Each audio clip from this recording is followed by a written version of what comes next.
want to be absolutely clear that I was glad when Rishi asked me to help. Of course I couldn't say no.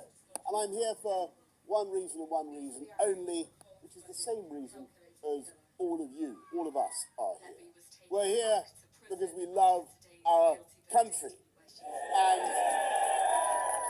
whatever our differences, they are utterly trivial by comparison with the disaster we may face if these so-called opinion polls are right. And it's still an if. I think and hope the British people will show more sense on Thursday and draw back from the brink. But if these polls are right, then at the very moment when this country has beaten COVID and beaten post-COVID inflation, at the very moment when we should be encouraging enterprise and growth and putting some money into home ownership and putting some money into people's pockets, Westminster is about to go in diametrically the opposite direction. And so none of us can sit back as a Labour government prepares to use a sledgehammer majority to destroy so much of what we have achieved, what you have achieved. 5 years ago, you helped to send Jeremy Corbyn and his then disciple, Keir Starmer, into orbit where they belonged, and we got Brexit done. We restored democracy. We restored democracy to our country, and it was because we got a proper Brexit, and you will all remember how hard that fight was, that we came out of the EU single market, we controlled our own regulation. And my friends, whatever people may say, that national independence was vital when it came to approving COVID vaccines faster than any EU country, and therefore getting the fastest vaccine rollout of any major economy and the fastest economic rebound in the G7. And let me ask you, in case you've forgotten, because I haven't had a chance to remind you recently, which, of all the 200 countries on earth, which was the first government, after all the miseries of COVID, to put a licensed, approved and effective vaccine into the arms of our citizens? It was a British government. It was a Brexit government. It was a Conservative government. And it was thanks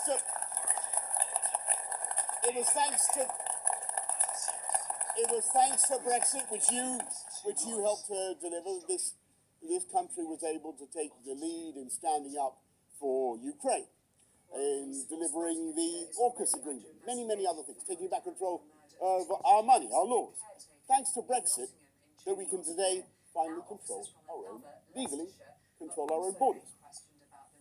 And is it not therefore the height of insanity, if these polls are right, that we are about to give Labour a supermajority, which they will use to make us nothing but the punk of Brussels, taking EU law by dictation with no say on how that law is made, paying into Brussels budgets again, you watch, as the price for access, scrapping the Rwanda scheme, just as it is on the verge of coming into force, just as it is being imitated by governments around the world, and just as actually being to act as a deterrent, and bringing back uncontrollable free movement as the price of Starmer's deal with the EU. Now, do you think this country really wants to give Starmer that kind of mandate?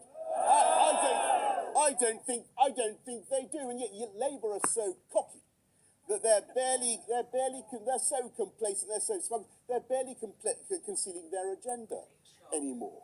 And we can see what it is: whacking up taxes on pensions, on property, persecuting private enterprise, attacking private education and private healthcare, with all the pointless extra burden that will place on the taxpayer. And all the time, poor old Starmer is so terrified of disobeying left-wing dogma that he's reluctant to explain the difference between a man and a woman, and he just sits there with his mouth opening and shutting like a stunned mullet. Do we want this kind of madness? Do we want ever higher taxes? Do we want more wokery imposed on our schools? And yet this is coming now, this week. This gigantic, unless we change it, this gigantic Labour majority pregnant with horrors.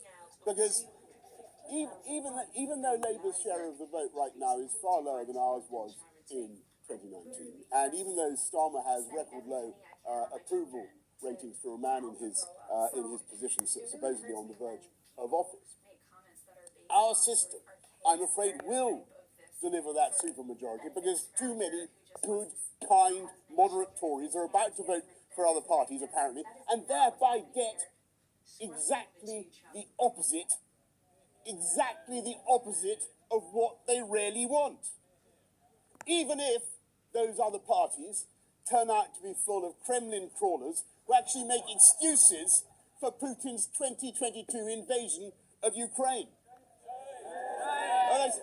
They say Putin's a good operator, puffing their cheroots, and Putin's a good operator, runs a tight ship, you know. Well, if that's what they mean by a man who shoots journalists and poisons his opponents and murders thousands of innocent Ukrainian civilians, I say shame on them. They can achieve...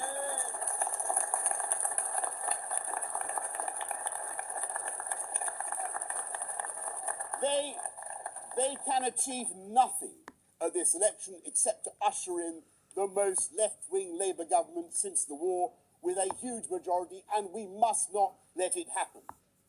Don't let the Putinistas deliver the Corbynistas. Don't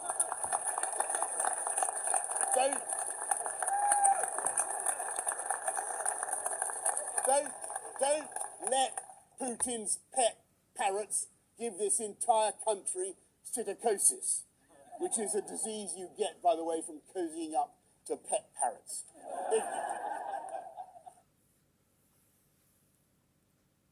Britain, beans on toast.